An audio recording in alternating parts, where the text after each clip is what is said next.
And then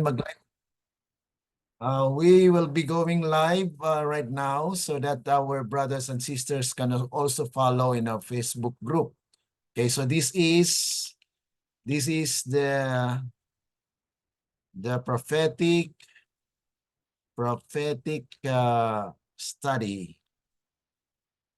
studies on the book of Daniel and Revelation. Para po sa ating mga kapatid, tayo po ay magkaroon ng serye sa ating pag-aaral po dito sa Book of Daniel.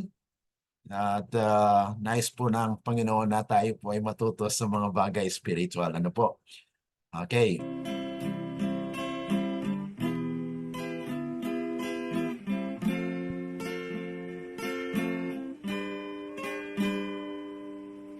We have the essence of the truth, and now we need to see more earnestly for its sanctifying power.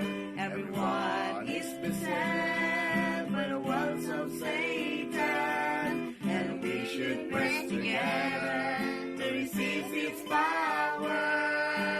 Press together, press together. Be of one mind, let's rule our mind. Press together, press together. Speak the same things, let true peace breathe. We should be of one mind, speaking the same things, and with one mouth, glorifying God. And we will succeed, enlarge our daily plans, and be vigilant in missionary work. Press together, press together. Be of one mind, let's rule our mind. Press together, press together. Speak the same things, let true peace breathe. Press together, press together. Be of one mind, let's rule our mind. Press together, press together. Speak the same things, let true peace breathe. Speak the same things, let true peace breathe.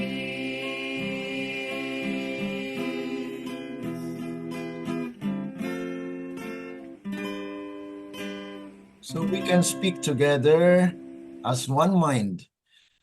When we have known the truth, then we can really speak together as one. Kaya nga po isang kagalakan na tayo po ay magkaroon ng pagkakataon para po mag-aral ng kanyang salita. At ito po nga ay isang kaparaanan para po magkaroon tayo ng pagkakaisa sa salita ng Panginoon, na kung saan we have the essence of the truth that God actually has given for us as a church. Now, we will be having our continuation of our series on the book of Revelation. After the book of Revelation, we will be proceeding to Daniel, the book of Daniel.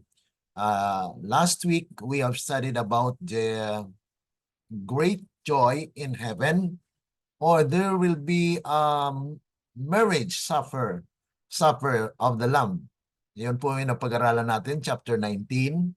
At we discuss about this chronological dates or chronological setting of the book of Revelation, where we are now actually in chapter 19.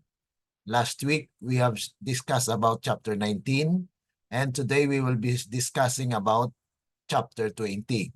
And this is where we will be talking about the millennium and the second resurrection. So these are the things that we need to understand as present truth believers. Now, Today, our subject will be about the millennium, Satan's final defeat. We'll be discussing chapter 20, and there are only 15 verses in this chapter. Okay, but before we continue on, we will have our prayer thought. Okay? Ating saloobin sa ating pananalangin.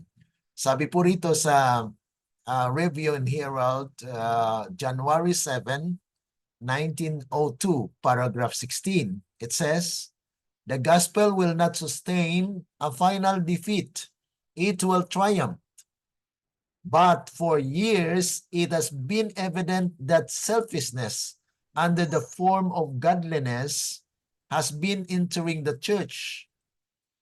The perverse ways of Satan have taken the place of the ways of God. Unholy difference of opinion under the garb of zeal for religion has taken place the Christian charity. By their bigotry, professed Christians have violated the principles which should ever be sacredly cherished. Criticism and denunciation have taken the place of sympathy and forbearance. An inquisition has been set up among those who should be free from all overbearing." So, habang nandito pa po tayo sa struggle before the second coming of Christ, there are still people who are perverse in their ways, that this actually hinders the people to have close relationship with each other. Mayroon pong tinatawag nating disagreements.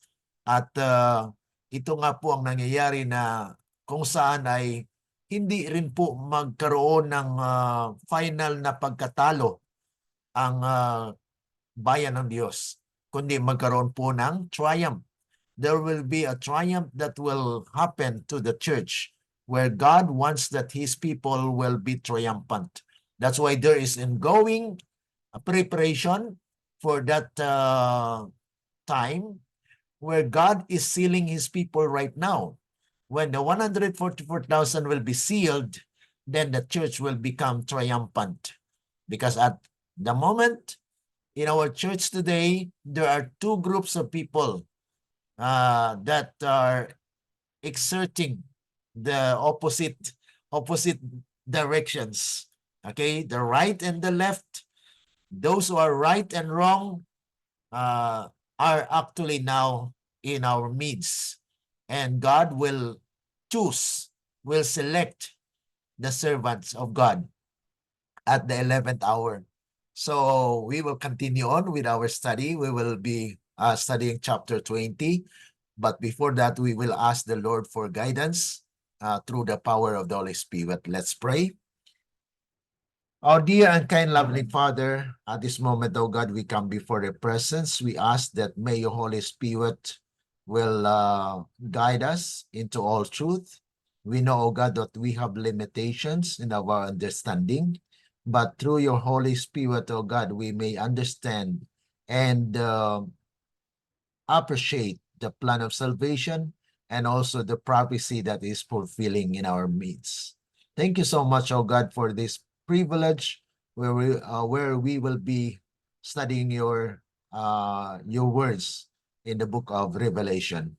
Thank you, and forgive us from all unrighteousness. We pray all these things in the name of the Lord Jesus. Amen. Okay. So dito po tayo sa ating pagpapatuloy po ng ating pag-aaral sa Book of Revelation. As a sort of review po para maunawaan natin ang Book of Revelation, ay dito po yung mga chapters na kung saan ay na mayroon po siyang period of time of its fulfillment. Like chapter 6, mga kapatid, it's actually from the creation up to the time where there will be the second coming. So the start of the millennium. So this is actually deals with the seventh seal. So the sixth seal is actually the time. You will see there that there are four beasts. that has 6 wings. The 6 wings there actually a representation of the 6th seal, na kung saan yan po yung dito rin po ang tinatawag natin na judgment, investigative judgment. Yung 6th seal is that is the time where the book with the 7th seal will be opened. That's why from 1844 po ay doon po yung tinatawag natin pagpasok ni Christ in the most holy place, where He will be opening the book with the 7th seal. Okay? At yun po ay manggaling po doon sa creation. Kaya from creation up to the end, mga kapatid, yung chapter 6. Kasi it discuss about the 7th seal. Okay? And then, chapter 7 of Revelation, you noticed here that the time of the end actually is, this is a prophecy, no? That it is actually in 1844. 1844 here, that is in the prophecy's time of the end, because they are expecting that Christ will come on earth to cleanse the earth. But they misunderstood that Christ actually entered into the most holy place. And so that is actually the time where God will seal His people. That's why chapter 7 of Revelation was understood by the Adventists like Ellen G. White. Most of the pioneers actually talked about the 144,000. But until now, we haven't seen the 144,000 because it will be a period of time until the close of probation, where the people of God will be sealed. Okay? So they will be sealed until here. And then it is also the same with chapter 14. Chapter 14 talks about the 144,000 as well. So when this 144,000 will be sealed, then they will actually sound the loud cry in chapter 18. Okay? So you see here, makita po natin na yung yellow dito ay magkasabayan po siya. Pero there is actually nauna lang yung chapter 7. Kaya yung chapter 7, nag-umpisa po yon kay Ellen G. White. Sa Ellen G. White ang nagkaroon ng vision about the 144,000. So the purpose of the Seventh-day Adventist is to gather the 144,000. Pero hanggang ngayon, mga kapatid, ay hindi pa po natin nakikita yung 144,000 because it's still ongoing. Na kung saan ang mensahe po ng 144,000 is still ongoing until the time when the 144,000 will be sealed and they will proclaim the loud cry in Revelation chapter 18. Kaya nga po atin din po na pag-aralan chapter 19 ay nagkaroon po siya ng overlapping of events na itong chapter 19 ay mayroon pong tinatawag ditong marriage supper of the Lamb. That there will be a marriage supper of the Lamb na kung saan yung mga prepared to attend the marriage supper is actually those who have sealed, na sila po ay nasilyuhan. Kaya yun po ay mangyayari sa kingdom. It's not yet in heaven. Okay, pansin po natin na yung chapter 19 po nababanggit po doon na mayroon pong marriage supper o mayroong hapunan na kung saan yan po ay mangyayari sa kingdom. Because all of the saved, even those who have died, will be resurrected. Okay? The righteous dead will be resurrected and they will be gathered in the kingdom. So this is actually the kingdom era, that there will be a marriage supper, that ang kanyang kaharian will be the bride. Okay? The bride is His church, kingdom church. And then Christ will come as the husband. Okay? O the bridegroom. So magkaroon po sila ng intimate relationship na kung saan nabuo na po yung bayan ng Diyos. Kaya they will be married.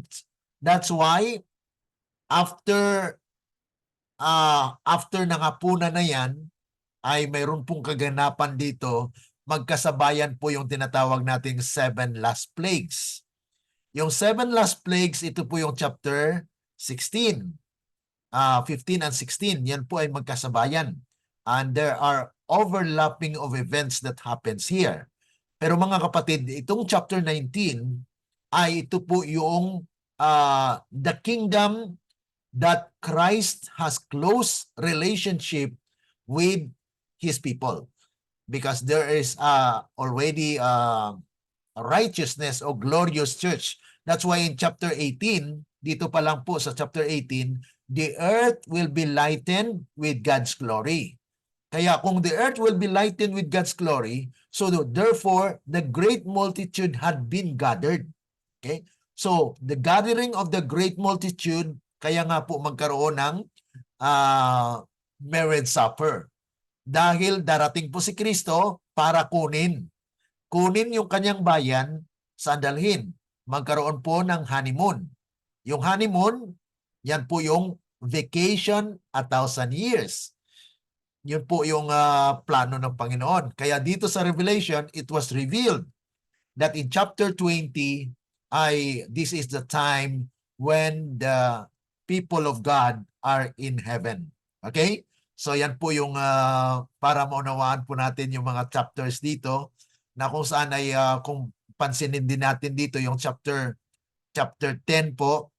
Okay, yung chapter 10 ito po ay yung paglitaw ng ating church. The Seventh-day Adventists started with this at the time when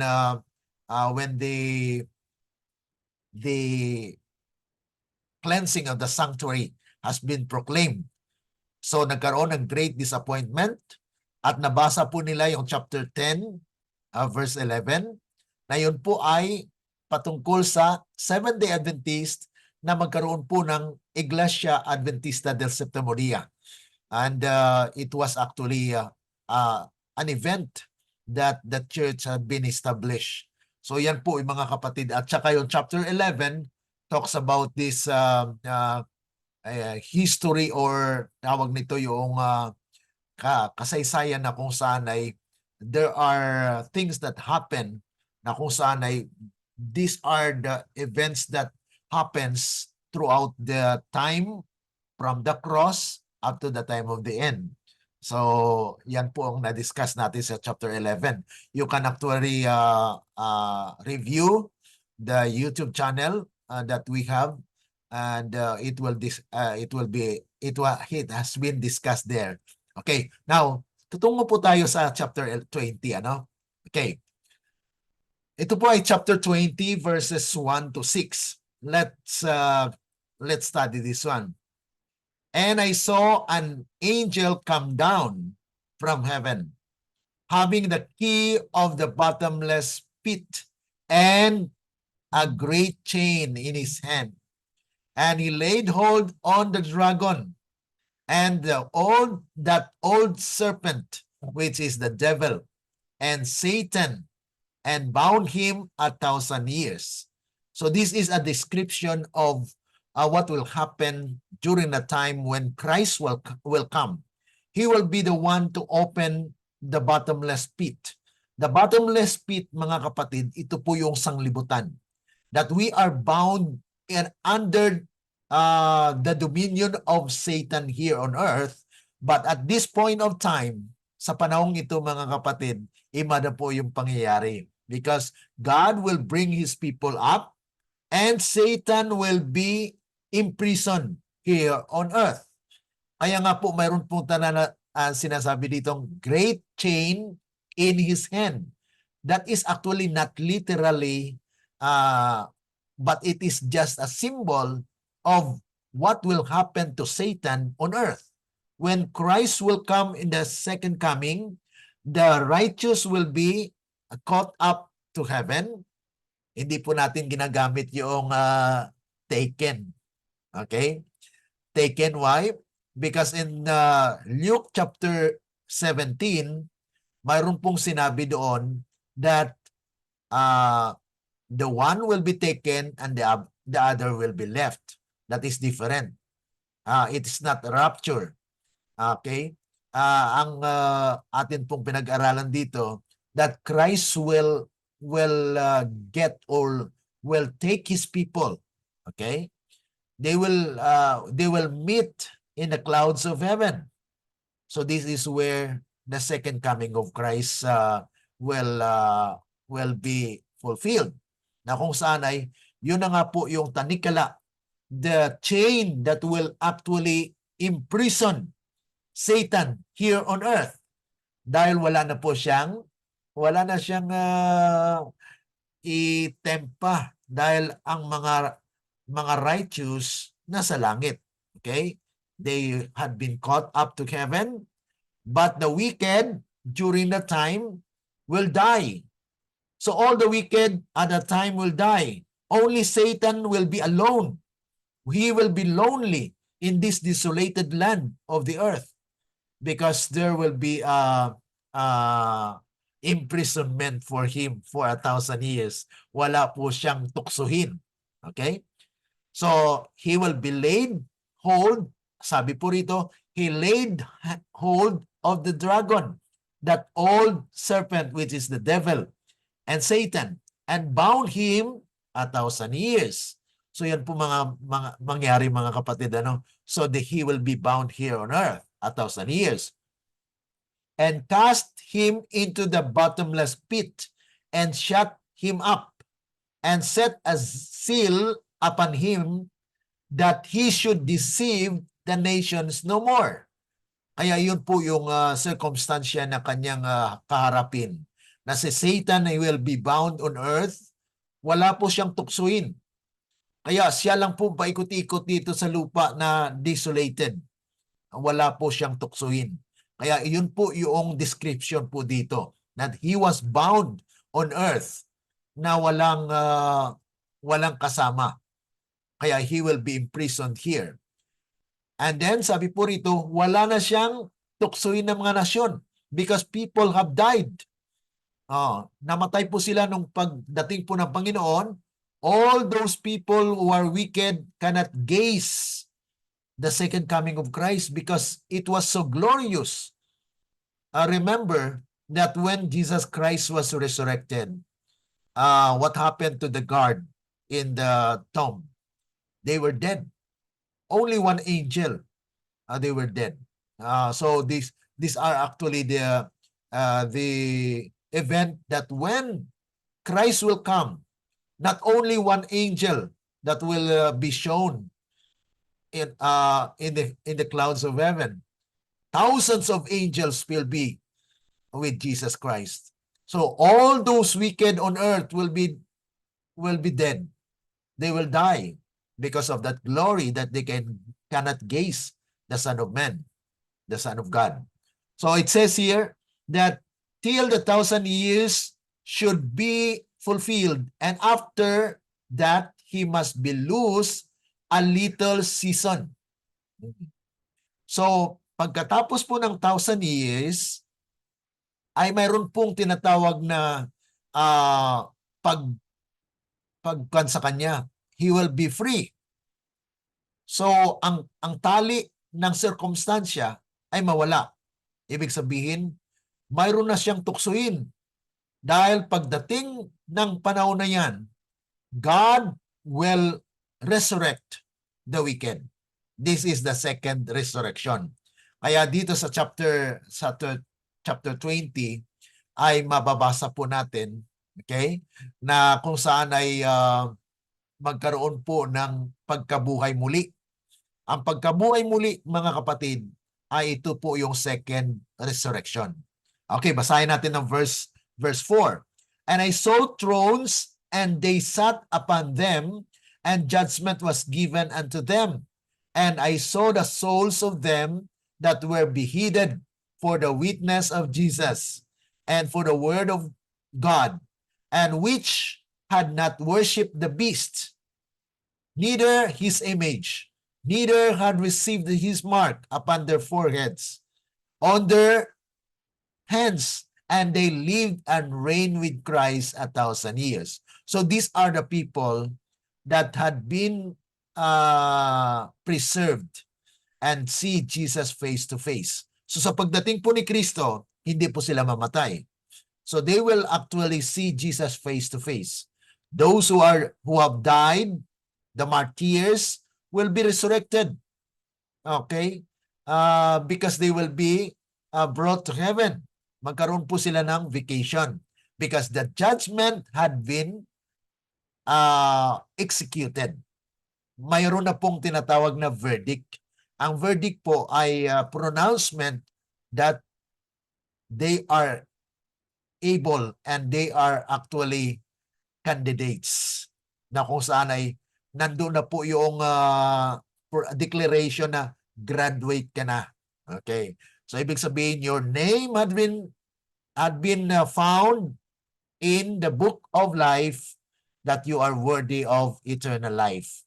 So yun po mga kapatid, that they will see Jesus face to face. And then, sabi po sa verse 5, but the rest of the dead live not again. So ang ibang mga namatay mga kapatid, hindi po sila bubuhayin. Kaya sabi po rito, until the 1,000 years were finished. This is the first resurrection. Kaya sa verse 6, blessed and holy is he that hath part in the first resurrection.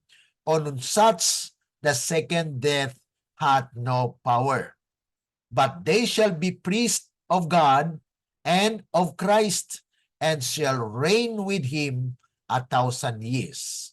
So yan po mga kapatid, na ang mangyayari po doon na pagdating po ni Kristo, yung mga namatay, mga martyr, ang mga banal na buhay, ay sila po ay dadali ng Panginoon. At yung mga namatay, mga kapatid, na nakaranas ng first resurrection, ay hindi na muling mamatay pa. So they are actually resurrected for life eternal. Kaya sinabi dito, mapalad ang makaranas ng unang pagkabanhaw o pagkabuhay, dahil sa kanila ay walang kapangyarihan ang pangalawang kamatayan. Ibig sabihin, there is a second death. The second death is actually when those wicked will be resurrected. Di ba? Namatay sila, first death, bubuhayin sila muli after 1,000 years, and then they will be slain dahil mayroon pong apoy na babagsak po sa kanila. Pero this is actually after 1,000 years, bigyan po sila ng little season. Gaano katagal itong little season?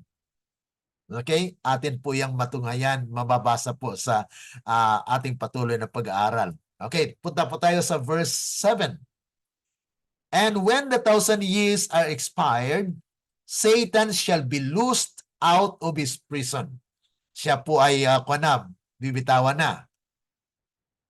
So therefore, mayroon pong expiration yung 1,000 years. Pagkatapos ng 1,000 years, ay kalaga na si Satan. Ano? And shall go out to deceive the nation. Oh, ano po muli ang gagawin niya? Mag-deceive ng nation. Bakit? Mayroon ng mga tao. Dahil God will resurrect the wicked. Bubuhayin po muli yung mga masasama.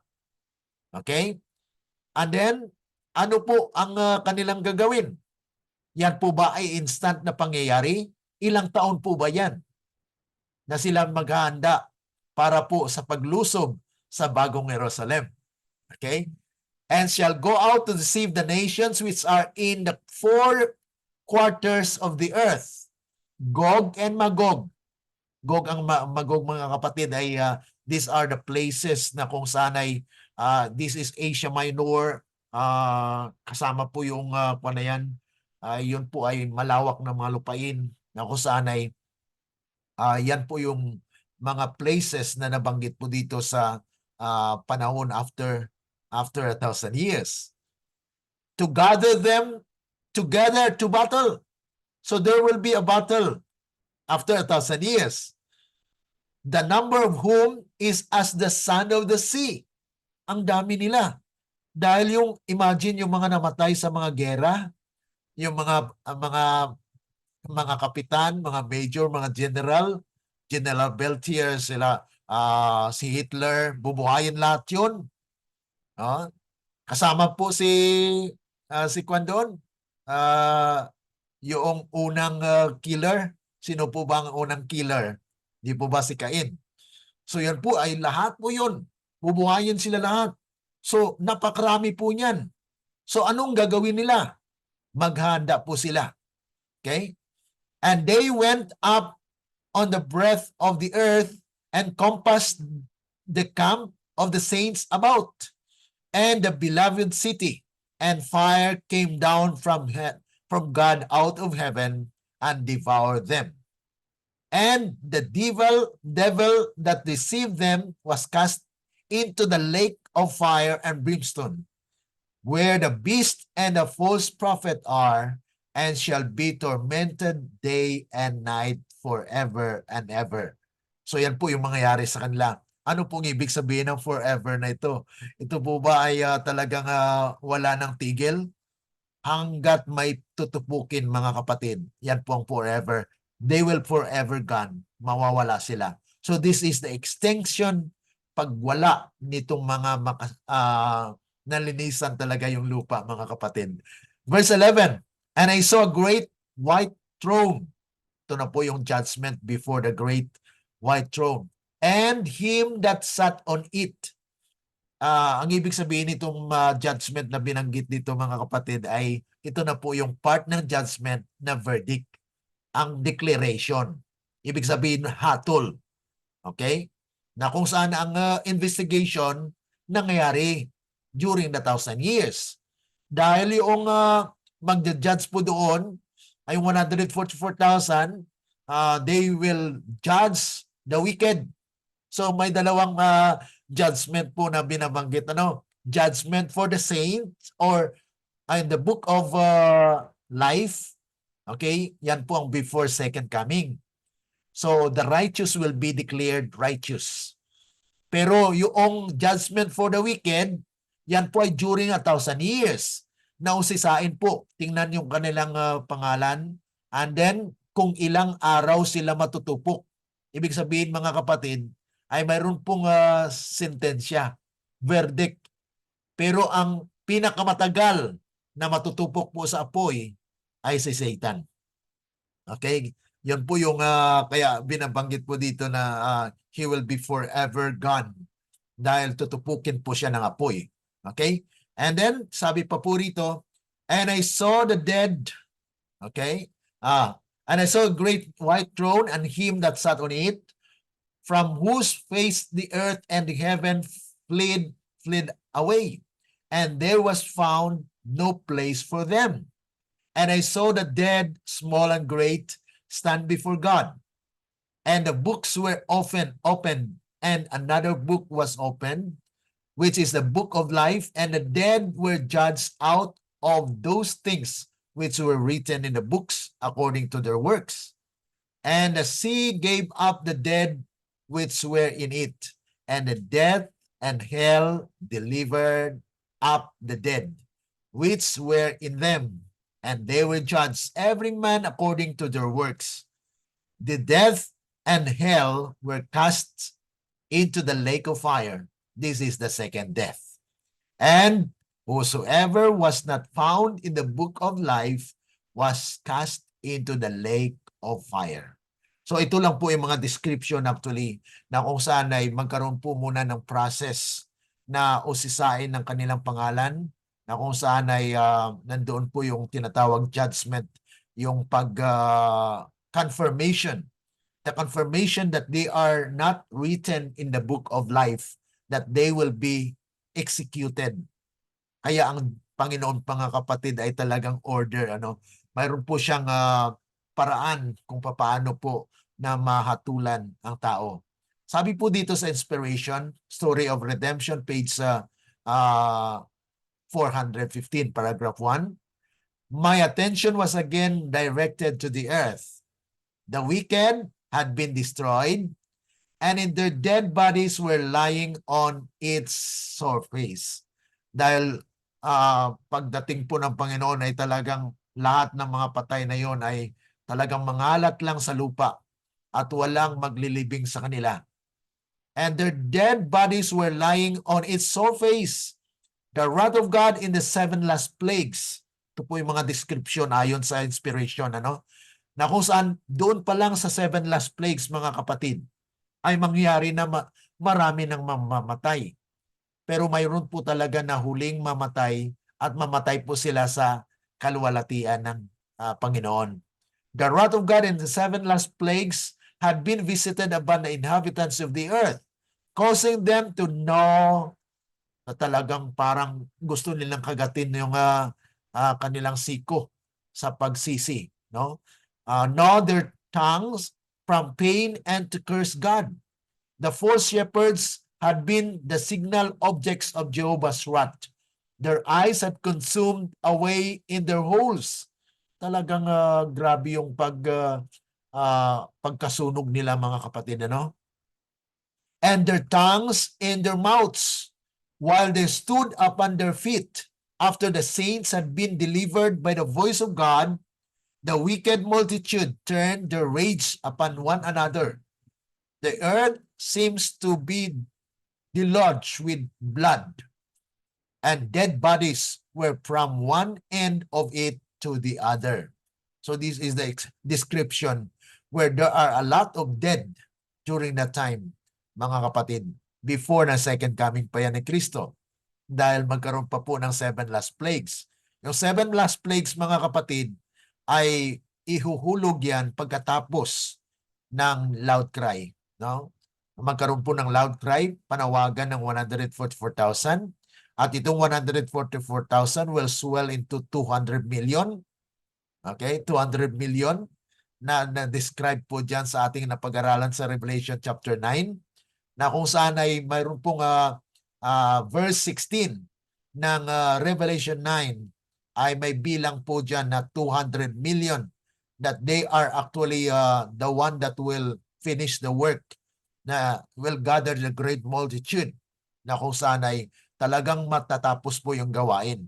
Kaya sabihin natin na kukunti lang naman yung 144,000, pero at that time, mga kapatid, God will swell into a loud cry. It will be a loud cry that the earth will be lightened with God's glory. Yan po yung ating napag-aralan dito sa ating series sa chapter 9, kung saan ay yan po ay mga preparation actually, na kung saan ay pinakita po na in these last days ay mayroon pong great evangelistic effort that will be done to gather all the saints. Kaya sabi po rito, after the saints had been delivered by the voice of God, the wicked multitude turned their rage upon one another. Dahil magsisiyan po sila. Kaya magkaroon po ng tinatawag nating Armageddon. Yung Armageddon is the last, the 7th last plagues, na kung saan yan na po yung talagang darating na yung Panginoon. The earth seems to be deluged with blood. Dahil marami pong mamamatay. Marami pong mamamatay na wala ng libing-libing. Kaya yun po, imagine nyo how it will be, kung ano po ang sitwasyon ng lupa sa panahon yan. The earth will be desolated. Walang kausayan, walang maayos po na ang mga building, nagkakuan po yan. Hindi mo ma-picture out kung ano po ang mangyayari sa lupa during that time. Dahil may malaking earthquake na mangyayari, ang bundok ay lilipat sa dagat, at ganun po ang mangyayari. The earth looked like a desolate wilderness. Kita nyo yan? So, nandyan po yung description. Cities and villages shaken down by the earthquake, lay in heaps. Mountains had been moved out of their places.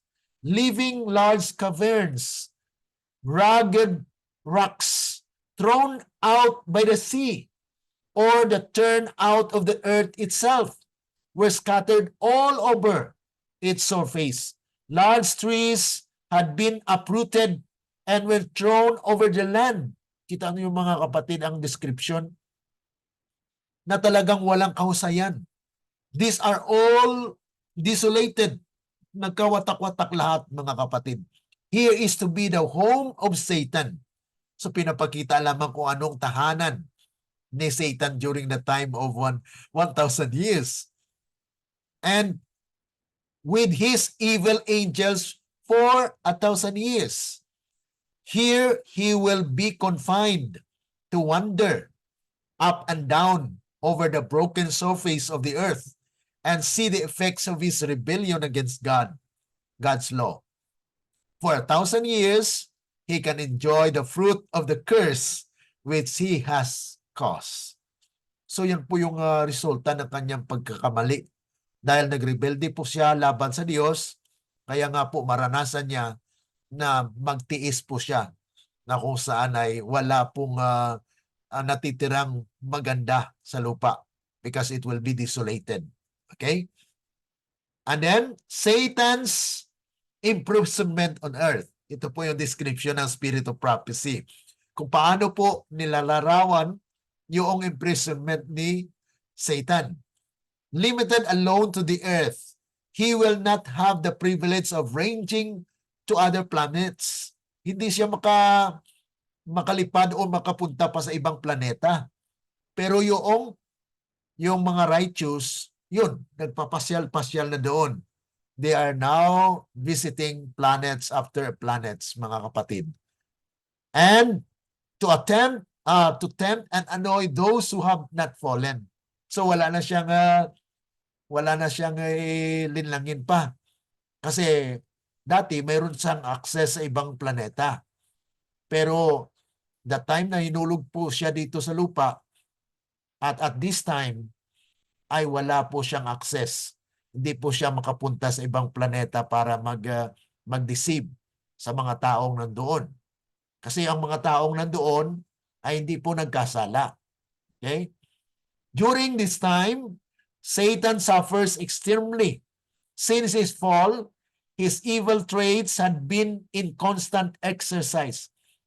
But he is then to be deprived of his power and left to reflect upon the part which he has acted since his fall, and to look forward with trembling and terror and dreadful future when he must suffer for all the evil that he has done and be punished for all the sins that he has caused to be committed.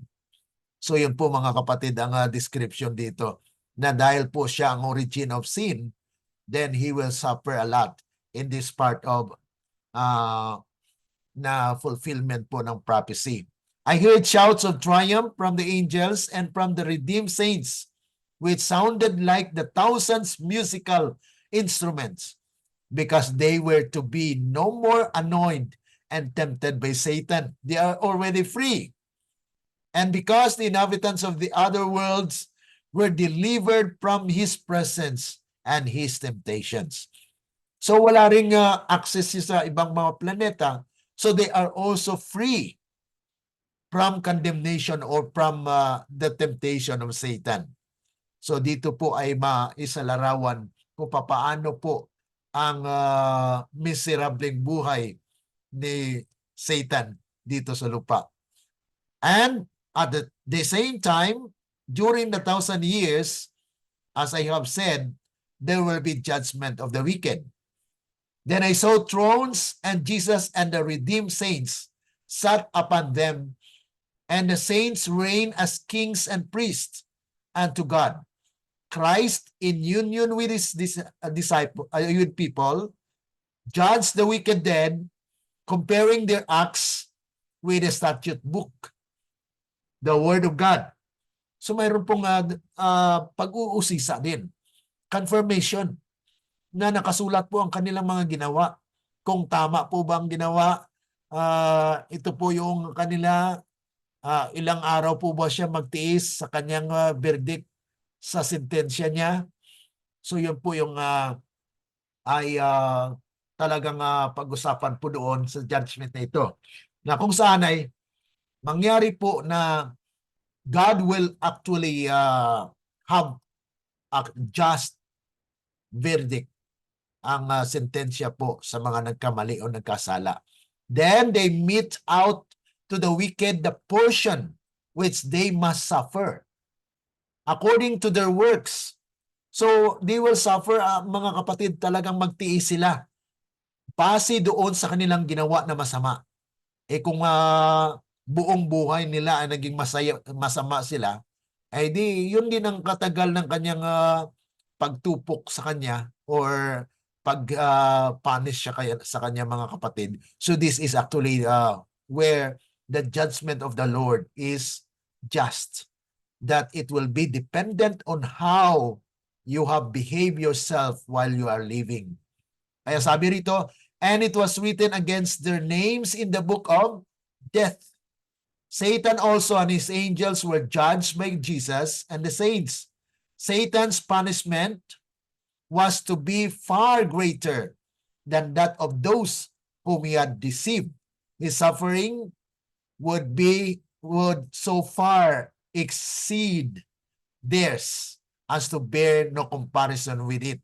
Kaya masigit ang sa kanya, mga kapatid, kasi ang lahat ng kasalanan ay nasa kanya. Siya po ang pinanggalingan ng kasalanan, kaya yun po yung mangyari.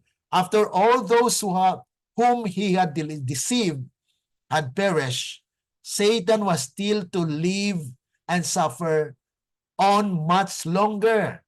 Yun po yung sinasabi na inspirasyon, na mas matagal po siya mamatay. Mag-suffer po talaga siya, na kung saan he will be tormented day and night, mga kapatid. At the end of the 1,000 years, ano po ang pagkatapos ng 1,000 years? After the judgment of the wicked, dead had been finished. At the end of the 1,000 years, Jesus left the city, and the saints and a train of the angelic host followed him. Mayroon po silang parada. Ano? Jesus descended upon the great mountain, which as soon as his feet touched, parted asunder and became a mighty plain. Then we looked up and saw the great and beautiful city, with 12 foundations and 12 gates, 3 on its side, and an angel at its gate.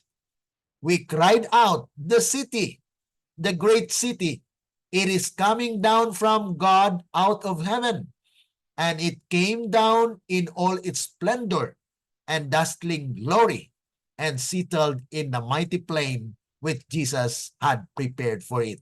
So ito po, mga kapatid, bababa yung New Jerusalem, na kung saan ay in its very beautiful splendor, magnificent color and brightness, makikita mo, mga kapatid. So yun po yung tahanan na inianda po ng Panginoon. Ibig sabihin, mga kapatid, na yung bayan ng Diyos ay kasama mo ni Kristo. They are walking along the earth, na kung saan ay alam natin na malinis na po yun, no? Dahil God will actually made it possible that this earth will be prepared, and the New Jerusalem will be placed in the place where it was designed for by Jesus. So ang summary po ng ating pag-aaral, the earth will be desolated. Ito po yung mga teksto na makuha natin sa ating pag-aaral. Satan and his angels will be bound. They won't be able to deceive anyone. Yan po ang ating na pag-aralan. The righteous will reign with Christ in heaven. Verse 4. The redeemed will judge both angels and humans. So yan po ay pribileyo ng tao, na sila rin po ay maging judge. Ano? The second resurrection, all the wicked will be resurrected. Satan will be released because he will be able to deceive again. Kaya itipunin niyo muli, mga kapatid, yung mga wicked. At anong gawin nila? Maghahanda. Kasi sabihin ni Satan, okay, let's gather together. Dahil bababa yung New Jerusalem, aagawin natin. Yun po yung kanilang plano. No? The New Jerusalem will come down from heaven, and then Satan will gather the resurrected to attack Jerusalem. The wicked will be judged. Mga kapatid, ibig sabihin mayroon na pong verdict na ito na ang hatol sa inyo. You will be dead for how many days? Every knee will bow before Christ. Satan and the wicked will be destroyed by fire. Bago pa man mangyari po na matupok po sila, ay mayroon pong panahon na ipinagkaloob sa kanila. A little season. How many years would it be? Yan po ay mababasa sa Isaiah chapter 65 verse 20. Okay? Kung mayroon po kayong Biblia, we will read the last text. Kung ilang taon po ba yung little season na yon? Kasi after 1,000 years, ay hindi bigla-biglaan yan po mga kapatid na tipunin ni Satanas, ni Satan yung mga wicked tapos in just 1 week ay makapaghanda sila. Ang Biblia po ay may kasagutan kung ilang taon. Okay? Ito po ay Isaiah chapter 65. Okay? Para po masagot natin yan, ay yung little season na yon na pinagkaloob kay Satan at sa mga wicked para mayroon silang panahon sa paghahanda. Okay? Ito po sa Isaiah 65 verse 20. Okay, sabi po rito, there shall be no more thence an infant of days, nor an old man that had not filled his days, for a child. Oh. So kung mayroon pong resurrection na yung wicked na child, ay child siya. Di ba pag namatay siya, child siya. Pag bubuhayin po yan, child pa rin siya. Okay? So ano mangyari sa kanya? Okay. Sabi rito, for the child shall die. Mamamatay siya. How many years? Ay ilang taon siya? 100 years old. But the sinner being 100 years old shall be accursed. So, doon sa resurrection mga kapatid, alam natin pag resurrect, may mga wicked na mga bata, no? Dahil kung saan ang magulang na wicked, doon din yung bata na wicked.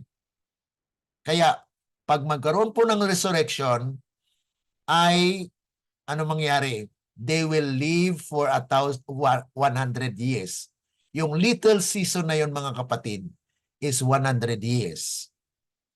Mamuhay sila dito sa lupa 100 years to prepare para lusubin ang New Jerusalem na kanilang salakayin. Dagdagan pa po natin yan sa sunod nating pag-aaral next week. Ang chapter 21, chapter 22, at ang iba pang mga bahagi po dito sa prophecy sa Revelation chapter 20, 21 and 22. Ay atin po matunghayan kung ano po ang nasasaad sa propesya na pinakita po kay John at ganon din po sa mga prophets in the Old Testament. Okay? Any question po sa ating lesson ngayong hapon? Sa mga wicked, di ay ni Brother Glenn ang 20. Apo. Naglibog manggod ko kay kung sa gingharian ni nganong ingon man nga naay mamatay kung mamatay siya nga 1,000 giisip siya nga gitunglo. Nasalamat jud oy. Nahayagan akong huna-huna ba. Amen po. So yun po mga kapatid, yung i-judge po dito during 1,000 years ay mga wicked. Na this is just a confirmation na ikwan po ba siya, i-measure siya. ilang araw ka mamatay. Kung halimbawa ang kasalanan mo ay how many years? Okay. Ang verdict sa iyo, okay, 1 week ka matupok. Halimbawa lang po yan ha. Eh kung nakuan po siya, siya po ay nagkasala for 10 years. So yung 10 years na yan, may equivalent po yan kung ilang araw ka matutupok. Kung kailan, kung gaano katagal ang iyong sakripisyo o tawag nito, yung suffering. Kasi nagkasala ka eh. So ito yung kasalanan mo, mahaba yung kasalanan mo. So you will be experiencing the same weight. Kung gaano ka sama ang ginawa mo, ay ganun din po kasama at kahaba ang iyong sentensya. Kaya just po yung Panginoon. Si Satan will be the last. Kasi siya po yung talagang pinanggalingan ng lahat ng mga kasalanan. Kaya yan po yung siya ang maiwan na mag-suffer doon sa apoy na kung saan ay talagang grabe yung kanyang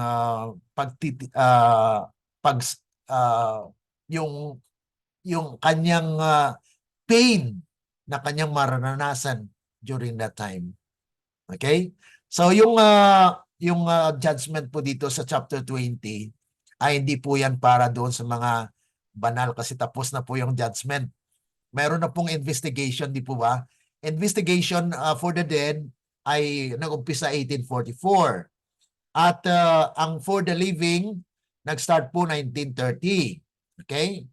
Hanggat matapos po yung sealing of the 144,000, ay habang may namamatay po, ay doon po yung kanyang pangalan ay inimbestigahan kung siya po ba ay namuhay ayon sa liwanag na kanyang natanggap or siya po ay hindi sumunod sa liwanag na kanyang natanggap.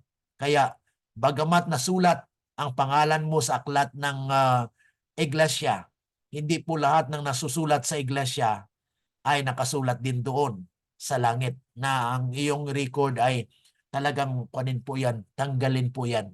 Ililipat doon sa libro ng death na kung saan sila po ay patawan ng kamatayan. Okay? Any more question po? Mayroon po bang mga tanong? Reflection po, mga kapatid, kung ano pong reflection nyo sa ating napag-aralan ngayong hapon. Okay, para sa ating mga taga-subaybay po sa FB, you can just type your question there in space where you can comment para po ating matugunan ang inyong mga karagdagan man or tanong. Dahil alam natin mga kapatid na lahat tayo ay mga estudyante, ano? I'm just facilitating your learning para po at least sama-sama po tayo na magpasalamat sa Panginoon dahil sa katotohanan na kanyang pinagkaloob sa bawat isa sa atin. Okay, any reaction po sa ating napag-aralan? Kung wala na, ay pasalamat po tayo sa Panginoon. At hilingan ko po si Sister Vanji. Sister Vanji, kamusta po kayo dyan?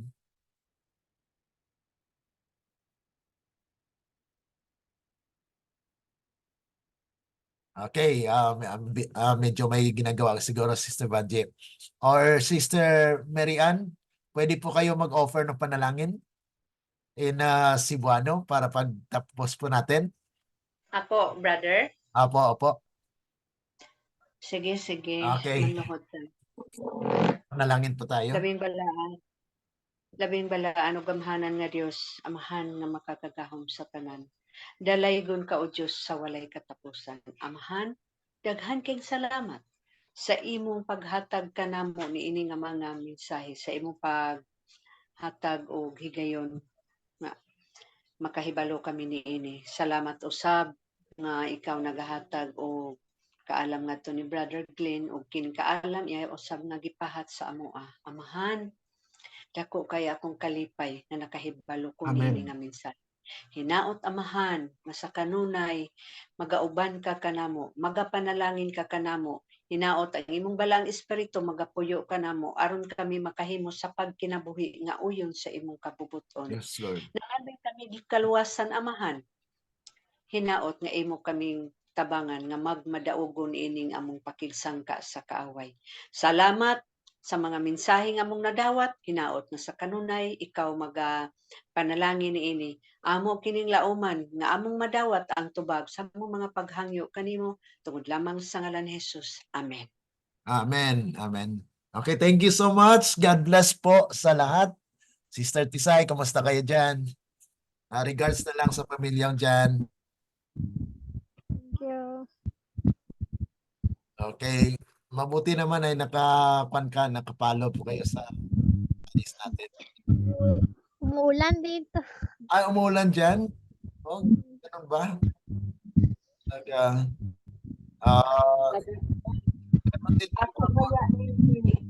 Ako baya ni forward sa uban mga kaigsuonan. Okay ra no? Apo. Pero wala lining appeal.